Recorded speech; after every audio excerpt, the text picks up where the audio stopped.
നാലാമത്തെ എപ്പിസോഡിൽ തുടക്കത്തിൽ കെനിൻ പിയാനോ വായിക്കുകയാണ്. അതിൻ്റെ കൂടെ അവൻ പാട്ടും പാടുന്നുണ്ട്. അവൻ്റെ പാട്ട് എല്ലാവർക്കും ഇഷ്ടപ്പെടുന്നുണ്ട്. അവൻ്റെ പിയാനോ ആണെങ്കിലും എല്ലാവരും എൻജോയ് ചെയ്യുന്നുണ്ട്.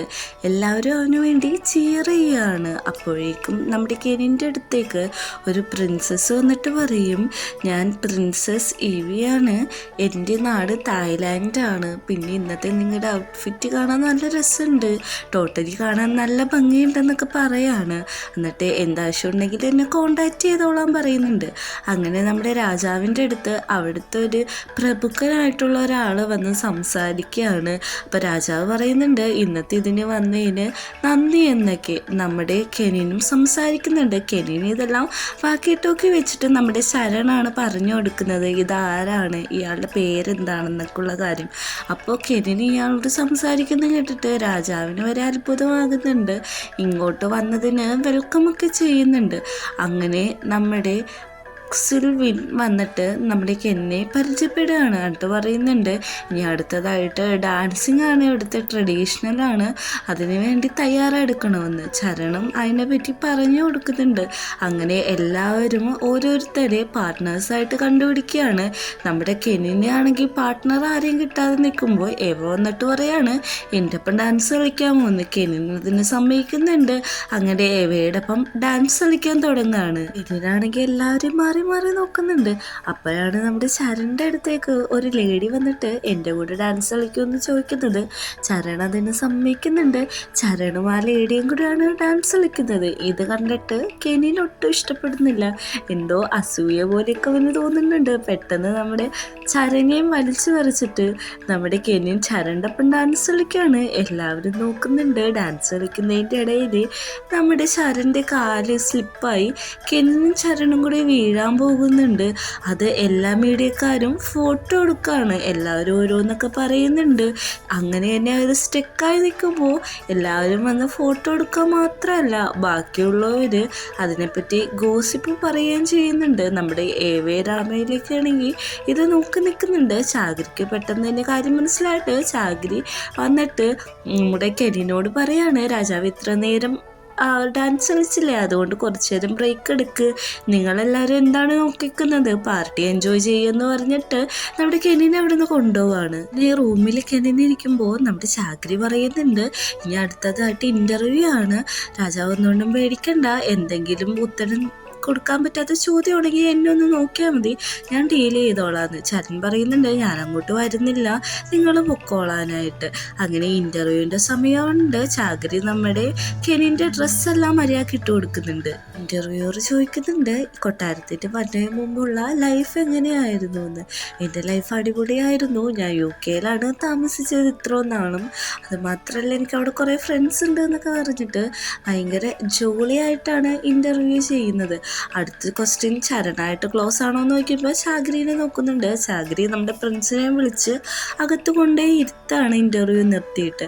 അപ്പോഴേക്ക് നമ്മുടെ കെൻ പറയാണോ, എന്തൊരു ഹെക്ടിക്കായിട്ടുള്ള ദിവസമായിരുന്നു, അവസാനം ഈ ഡേ തീർന്നു. ചരണോട് പറയുന്നുണ്ട് ചരൺ ഇവിടെ ഇരിക്കാനായിട്ട്.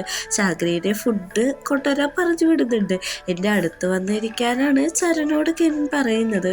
അങ്ങനെ ചരൺ വന്നിരിക്കുന്നുണ്ട്. എന്നിട്ട് പറയുന്നുണ്ട്, എന്താണ് നീ എൻ്റെ ഇപ്പോൾ ഇൻ്റർവ്യൂവിന് വരാത്തത്, അപ്പോൾ ആൾക്കാർ കുറേ റൂമേഴ്സ് പറയുമല്ലോ, അതുകൊണ്ടാണെന്ന് പറയുന്നുണ്ട്. അതൊന്നും നീ കാര്യമാക്കണ്ട, നീ എൻ്റെ അടുത്ത് നോർമലായിട്ട് ബിഹേവ് ചെയ്താൽ മതി എന്നൊക്കെ പറയുന്നുണ്ട്. ചരണാണെങ്കിൽ ഒന്നും മിണ്ടാതെ ഇതെല്ലാം കേട്ടോണ്ട് തന്നെ ഇരിക്കുകയാണ്. എന്നിട്ട് നമ്മുടെ കെനിൻ പറയുന്നുണ്ട്, ഇതിനെപ്പറ്റി എന്ത് പറഞ്ഞാലും നമ്മൾ തമ്മിലുള്ളത് എന്താണെന്ന് നമുക്ക് നല്ല ക്ലിയർ ആയിട്ട് അറിയാമല്ലോ, അതുകൊണ്ടിട്ട് നീ ടെൻഷനൊന്നും അടിക്കണ്ട, എന്ത് വന്നാലും ഞാൻ ഹാൻഡിൽ ചെയ്തോളാം എന്ന് പറയാണ്. അങ്ങോട്ട് ചാകരി വരെയാണ്. ചാകരി ഓടിയാണ് വന്നത്. ഇവർ ഫ്ലേർട്ട് ചെയ്യാമെന്ന് വിചാരിച്ചാണ് ഓടി വരുന്നത്. എല്ലാ ന്യൂസ് പേപ്പറിലും എല്ലാ യൂട്യൂബ് ചാനലിലും ഇവരുടെ ഈ ഫോട്ടോസും കാര്യങ്ങളാണ് വരുന്നത്. നമ്മുടെ ഏവേനോട് ഏവയുടെ ഫാദർ ചോദിക്കാണ് അവരുടെ റിലേഷൻഷിപ്പിനെ പറ്റി നിനക്ക് എന്താണ് അഭിപ്രായമെന്ന്. ഇവ പറയുന്നുണ്ട്, പറയുന്നുണ്ട് അത് വലിയ കാര്യമൊന്നുമല്ല, അവൻ വീഴാൻ പോയപ്പോൾ പിടിച്ചതല്ലേ, അത് ഇത്ര വലിയ ടോപ്പിക്കായിട്ട് എടുക്കേണ്ട ആവശ്യമില്ലാന്ന്. നമ്മുടെ രാമേലിൻ്റെ അച്ഛനും അവർ സംസാരിച്ച വോയിസ് എല്ലാം കേൾക്കുന്നുണ്ട്. അവൻ്റെ ബോഡി ഗാർഡിനോട് ചോദിക്കുന്നുണ്ട് ഇവർ തമ്മിൽ എന്തെങ്കിലും റിലേഷൻ ഉണ്ടോയെന്ന്. എനിക്ക് തോന്നുന്നത് അവർ തമ്മിൽ ഒരു റിലേഷനും ഇല്ല എന്നുള്ള കാര്യമാണ് ബോഡി ഗാർഡും പറയുന്നത്. അങ്ങനെ നമ്മുടെ കെന്നും ചേട്ടനും കൂടി രാജാവിനെ കാണാനായിട്ട് എത്താണ്. അവിടെ ചെല്ലുമ്പോഴേക്കും പറയുന്നുണ്ട് നിങ്ങളുടെ ഈ യൂട്യൂബിലും അതിലൊക്കെ വന്ന ഗോസിപ്പൊന്നും വലിയ കാര്യമൊക്കെ എടുക്കണ്ട, അങ്ങനെ ഓരോന്നൊക്കെ വരുമെന്ന്. അപ്പം നമ്മുടെ ചാകിരി കയറി പറയാണ് എൻ്റെ അടുത്തൊരു ഐഡിയ ഉണ്ട്, ഇവർ തമ്മിൽ ഓൾറെഡി ക്ലോസ് ആണ്, ഇവർ നല്ല ബെസ്റ്റ് ഫ്രണ്ട്സ് ആണെന്നുള്ള ഫോട്ടോസ് ഇതെല്ലാം നമ്മൾ തന്നെ റിലീസ് ചെയ്താൽ ഇവരെ പറ്റിയുള്ള ഗോസിപ്പ് എല്ലാം മാറുമെന്ന്. രാജാവ് അത് ശരിവെക്കുന്നുണ്ട്. അങ്ങനെ ഇവർ തമ്മിലുള്ള ക്ലോസ് ആയിട്ടുള്ള ഫ്രണ്ട്ഷിപ്പിൻ്റെ ഫോട്ടോസൊക്കെ എടുക്കാണ്. അവിടെ ഇവിടേക്ക് നിന്ന് എടുക്കുന്നുണ്ട്. ചാകിരി പറയുന്നുണ്ട് നല്ല ക്ലോസ് ആയിട്ട് ചിരിച്ച് സന്തോഷിച്ചതോടെയൊക്കെ നിൽക്കാനായിട്ട്. രാത്രിയാവുന്നുണ്ട്. നമ്മുടെ കെനിൻ അത്ര ടയേർഡായിട്ടാണ് വന്ന് കിടക്കുന്നത്. അവസാനം ഷൂട്ടെല്ലാം കഴിഞ്ഞു, ഞാൻ ഫ്രീ ആണെന്ന് പറഞ്ഞാണ് കിടക്കുന്നത്. ചാകിരി പറയുന്നുണ്ട് കുളിച്ച് ഫ്രഷ് ആയിട്ട് കിടക്ക്, അപ്പോഴേക്ക് ഇത്തിരിയും കൂടി ക്ലീൻ ആവുന്നു. അപ്പോൾ ചാകിരി നമ്മുടെ കെന്നിനെ കുളിപ്പിക്കാൻ വരുമ്പോൾ വേണ്ട ഞാൻ തന്നെ കുളിച്ചോളാം എന്ന് പറയുകയാണ്. അങ്ങനെ ചാകിരിനോട് അവിടെ പോകാൻ പറയുന്നുണ്ട്. ചാകിരി അവിടെ നിന്ന് പോകുന്നുണ്ട്. കെനിനോട് സംസാരിക്കുകയാണ്, എങ്ങനെയുണ്ടായി നിൻ്റെ ഈ ദിവസം, നല്ലതായിരുന്നു എന്നൊക്കെ ചോദിക്കുന്നുണ്ട്. അപ്പോൾ കെനിൻ പറയുന്നുണ്ട് ഞാനും പോവാണെന്ന് പറയുമ്പോഴേക്കും എന്തിനാണ് പോകുന്നത്, നീ എന്നോടത്ത് ഫോർമലായിട്ട് പെരുമാറിയാൽ മതി എന്ന് ഞാൻ പറഞ്ഞില്ല എന്ന് പറയുന്നുണ്ട്. അപ്പം പറയുന്നുണ്ട് എനിക്ക് അങ്ങനെയൊന്നും പെരുമാറാൻ പറ്റത്തില്ല, കാരണം നിങ്ങൾ രാജാവാണെന്നുള്ള കാര്യം ഓർമ്മിപ്പിക്കുകയാണ്. അങ്ങനെ കെനിൻ അവൻ്റെ അച്ഛൻ കൊടുത്ത ചോക്ലേറ്റ് പിടിച്ച് അച്ഛനാലോചിച്ച് കിടക്കാണ്. നമ്മുടെ കെനിനാണെങ്കിൽ ഇവിടുത്തെ രാജ്യത്തെ കാര്യങ്ങളൊക്കെ പഠിപ്പിക്കാൻ പ്രൊജക്റ്റ് വെച്ചിട്ട് ചരൺ പഠിപ്പിച്ചുകൊണ്ടിരിക്കുകയാണ്. കെനിനാണെങ്കിൽ വേറെന്തോ ആലോചിച്ചുകൊണ്ടിരിക്കുകയാണ്. ചരൺ ക്ലാസ് നിർത്തുന്നുണ്ട്. അപ്പോൾ നമ്മുടെ കെന്നിൻ പറയുന്നുണ്ട് കുഴപ്പമില്ല പറഞ്ഞോളാൻ പറയുമ്പോഴേക്കും ഇല്ല ഞാൻ എല്ലാം ശ്രദ്ധിക്കുന്നുണ്ട്, ഇപ്പം പറഞ്ഞാലും ഒന്നും മനസ്സിലാവത്തില്ല, എന്തെങ്കിലും ഫണ്ണായിട്ടുള്ള ആക്ടിവിറ്റീസ് ചെയ്യൂ, ഫുഡ് കഴിക്കൂ, ഓക്കെ ആവാ പറയുന്നുണ്ട്. അപ്പോൾ പറയുന്നുണ്ട് എൻ്റെ അച്ഛൻ്റെ കാര്യം എന്തായെന്ന് ചോദിക്കുമ്പോഴേക്കും ആരോട് പറയില്ലെങ്കിൽ ഞാൻ പറയാം, നിൻ്റെ അച്ഛനെ കൊല്ലാനായിട്ട് ശ്രമിച്ചത് വേറെ ആരുമല്ല ഇവിടുത്തെ രാമേലിൻ്റെ ഫാദർ തന്നെയാണ്. അദ്ദേഹത്തിൻ്റെ ഫോട്ടോ കിട്ടിയിട്ടുണ്ട്, അദ്ദേഹത്തിൻ്റെ ബാഡ്ജാണ് അവിടുന്ന് കിട്ടിയത്. അപ്പോൾ കെനിൻ പറയുന്നുണ്ട് ഇത് രാജാവിൻ്റെ ഇപ്പോൾ അറിയിക്കണ്ട, നീ തന്നെ ഇത് ഡീൽ ചെയ്ത് കണ്ടുപിടിച്ചാൽ മതി. ഇത് രാജാവിൻ്റെ അടുത്ത് നമ്മുടെ കെനിൻ ചെന്നിട്ട് പറയാണ് ഞാൻ രാമേലിൻ്റെ അടുത്ത് പോവാന്ന് പറഞ്ഞിട്ട് അവർ ആ സ്ഥലത്തേക്ക് പോവുകയാണ്. അപ്പോൾ രാമേലിൻ്റെ അച്ഛനും അവരെ സ്വീകരിക്കുന്നുണ്ട്.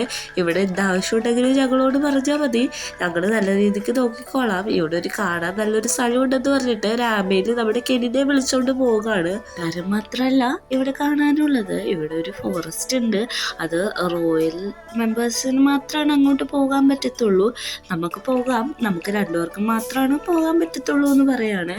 കെനിനെ ഇതിന് സമ്മതിക്കുന്നുണ്ട്. ചരനോട് പറയുന്നുണ്ട് ഒന്നുകൊണ്ടും പേടിക്കണ്ട, എന്തെങ്കിലും ഉണ്ടെങ്കിൽ ഞാൻ ഫോണിൽ കൂടെ ഇൻഫോം ചെയ്തോളാം, ഞാൻ പോയിട്ട് വരാമെന്ന്. ചരൻ പറയുന്നുണ്ട് അത് നിൻ്റെ കോമ്പറ്റീറ്ററാന്നുള്ള കാര്യം ഒരിക്കലും മറക്കരുതെന്ന്. അങ്ങനെ അവർ ബൈസൈക്കിളിൽ അവിടെ എത്തുന്നുണ്ട്. എന്നിട്ട് പറയുന്നുണ്ട് കെനിൻ്റെ അമ്മ ഞങ്ങളുടെ ബ്ലഡ് ഗ്രൂപ്പാണ്, ബ്ലഡ് ലൈനാണ്, കെനിൻ്റെ അമ്മ എൻ്റെ അച്ഛനും കസിൻസ് ആണെന്നൊക്കെ ഉള്ള കാര്യം. എന്നിട്ട് നമ്മുടെ രാമൻ കെനിന് ഒരു കീ ചെയിൻ കൊടുക്കുന്നുണ്ട് സമ്മാനമായിട്ട്. അത് കെനിനാണെങ്കിൽ അവൻ്റെ കയ്യിലിടുന്നുണ്ട്. അങ്ങനെ അവർ തിരിച്ചു പോകുന്നുണ്ട്.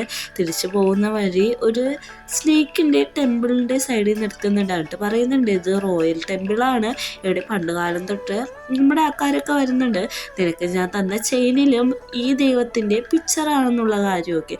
അപ്പോൾ ചെയിൻ നോക്കുമ്പോഴേക്കും ചെയിൻ മിസ്സായി. അപ്പോൾ കെനിനോട് പറയുന്നുണ്ട് അതൊരു ഇമ്പോർട്ടൻ്റ് ആയിട്ടുള്ള ചെയിനാണ്, അതങ്ങനെ മിസ്സാക്കാൻ പാടുള്ള ഒരു കാര്യം ചെയ്യും, ഇവിടെ നിൽക്ക് ഞാനത് കണ്ടുപിടിച്ചിട്ട് വരാമെന്ന് പറഞ്ഞിട്ട് രാമേൽ അവിടുന്ന് സൈക്കിൾ എടുത്തുകൊണ്ട് പോവുകയാണ്. അങ്ങനെ സൈക്കിൾ ചവിട്ടി പോയിട്ട് ആ ബൈസെറ്റ് കിടക്കുന്ന സ്ഥലത്ത് ചെന്നിട്ട് അത് എടുക്കുന്നുണ്ട്. അപ്പോഴാണ് അതവൻ മനഃപൂർവ്വമാണ് വരാത്തതെന്നുള്ള കാര്യം മനസ്സിലാക്കുന്നത്. നമ്മുടെ കെനിനാണെങ്കിൽ കുറേ നേരം വിളിക്കുന്നുണ്ട്, പക്ഷെ കോള് കിട്ടുന്നില്ല. അങ്ങനെ അവൻ പോവാൻ നേരത്ത് സൈക്കിൾ മറിഞ്ഞ് അവിടെ വീഴാണ്. നമ്മുടെ ചരണാണെങ്കിൽ കൊട്ടാരത്തിലേക്കുന്നുണ്ട്.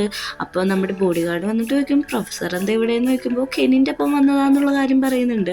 അങ്ങോട്ട് രാമൻ വന്നിട്ട് പറയുകയാണ് കെനിനെ മിസ്സായി, എനിക്ക് നോക്കിയിട്ട് കിട്ടുന്നില്ലെന്നൊക്കെ ഉള്ള കാര്യം.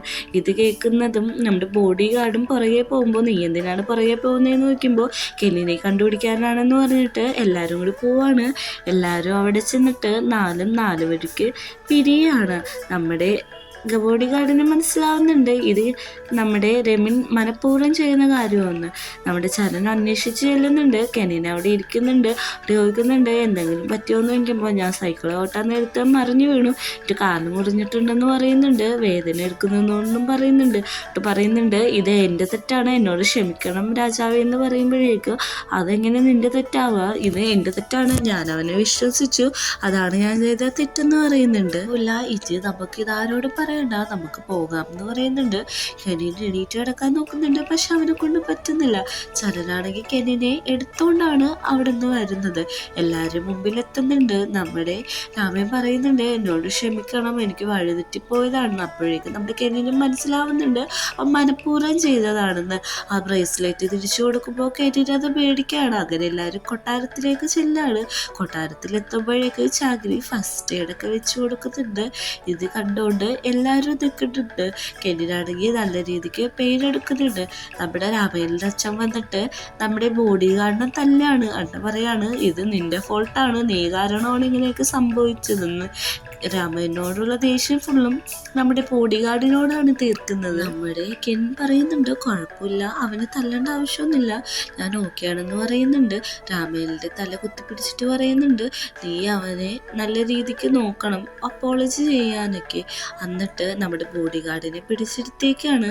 എന്നിട്ട് അവൻ്റെ പുറത്ത് ചാട്ടവാറ് കൊണ്ട് അടിക്കുകയാണ്. എന്നിട്ട് പറയുന്നുണ്ട് ഇതെല്ലാം നിന്റെ തെറ്റാണ്, കാരണം മോനെ ഇയാൾക്ക് തല്ലാൻ പറ്റത്തില്ല, മോനോടുള്ള ദേഷ്യമെല്ലാം പാവം ഈ ബോഡി ഗാർഡിൻ്റെ മേത്താണ് തീർക്കുന്നത്. എന്നിട്ട് പറയുന്നുണ്ട് അത് നമ്മുടെ രാജാവാണ്, അവന് എല്ലാ പവറും ഉണ്ട്, ഇനി ഇതേപോലെ നിന്റെ സ്റ്റുപ്പിഡായിട്ടുള്ള ആക്ടിവിറ്റീസ് കാണിച്ച് അവനെ കോമ്പറ്റീഷനിൽ നിന്ന് പുറത്താക്കാൻ നിൽക്കരുത്, നല്ല ചാൻസാണ് നീ മിസ്സാക്കിയെന്നൊക്കെ പറഞ്ഞ് ഒത്തിരി തല്ലുന്നുണ്ട്. അങ്ങനെ രാത്രിയാവുന്നുണ്ട്. നമ്മുടെ കൊട്ടാരത്തിലേക്ക് ചരൺ വരാണ്. ചരണിനോട് നമ്മുടെ കെൻ പറയുന്നുണ്ട് എനിക്കിപ്പോൾ കുഴപ്പമൊന്നുമില്ല, നീ വെറിയാവേണ്ട ആവശ്യമില്ല, അതുമാത്രമല്ല ഇതിൽ നിന്റെ കുറ്റമൊന്നുമില്ല എന്ന് പറയുന്നുണ്ട്. നമ്മുടെ ചാകരി പോയ ശേഷം ഇവിടെ ക്ലോസ് ആയിട്ട് ഇന്ന് സംസാരിക്കുകയാണ്. നീ ഇതിനെക്കുറിച്ച് ഓർത്ത് ഇനി പേടിക്കണ്ട, എൻ്റെ അപ്പം എപ്പോഴും നീ ഉണ്ടായാൽ മതി, നമുക്ക് നാളെ തന്നെ പോകാമെന്ന് പറയുന്നുണ്ട്. അങ്ങനെ പിറ്റേ ദിവസം നമ്മുടെ രാജാവ് ഇരിക്കുമ്പോഴേക്കും ചരൺ അങ്ങോട്ട് വരാണ്. ചരൺ പറയുന്നുണ്ട് എന്താണെന്ന് ചോദിക്കുമ്പോൾ നീ ഇവിടെ ഇരിക്കുക, നമുക്ക് സംസാരിക്കാമെന്ന് പറയുന്നുണ്ട്. എന്നിട്ടൊരു നക്ഷത്രത്തിൻ്റെ ടാഗ് ലൈൻ കാണിക്കുന്നുണ്ട്. ചരണോട് പറയുന്നുണ്ട് ഇത് നിനക്ക് എന്തായിട്ടാണ് തോന്നുന്നത്, ഇത് എമിലിയിലെ നക്ഷത്രമാണ്, ഇവര് അതായത് ഈ നക്ഷത്രങ്ങൾ തമ്മിൽ ലവാണ്, അവരെ ഡെയിലി മുട്ടിയിട്ടുണ്ട്, അവരുടെ ബോണ്ടിങ് കുറേ വർഷങ്ങളോട് ഉണ്ടാവും എന്ന് പറയുന്നുണ്ട്. രാജാവ് പറയാണ് അതൊക്കെ ശരിയാണ്, നിനക്ക് കെനിനോട് എന്ത് തന്നെ ഫീലിങ്സ് ആയാലും ഫ്രണ്ട്ഷിപ്പ് ആയാലും എന്തായാലും നീ അത് ഇവിടെ വെച്ച് അവസാനിപ്പിക്കണമെന്ന് പറയാണ്. നമ്മുടെ ശരണാണെങ്കിൽ ശരിയെന്ന് പറഞ്ഞിട്ട് അവിടെ നിന്ന് പോവുകയാണ്. മന്ത്രി ചോദിക്കുന്നുണ്ട് ഇതെല്ലാം സത്യമാണോ എന്ന്. ഇതെല്ലാം സത്യമാണ്, പിന്നെ ചരൻ്റെ കെനിൻ്റെ അടുത്ത് ഡിസ്റ്റൻസ് ഇടണം എന്നും പറയുന്നുണ്ട്. ഈ ഒരു സീന് കാണിച്ചാണ് 4ാമത്തെ എപ്പിസോഡ് അവസാനിക്കുന്നത്.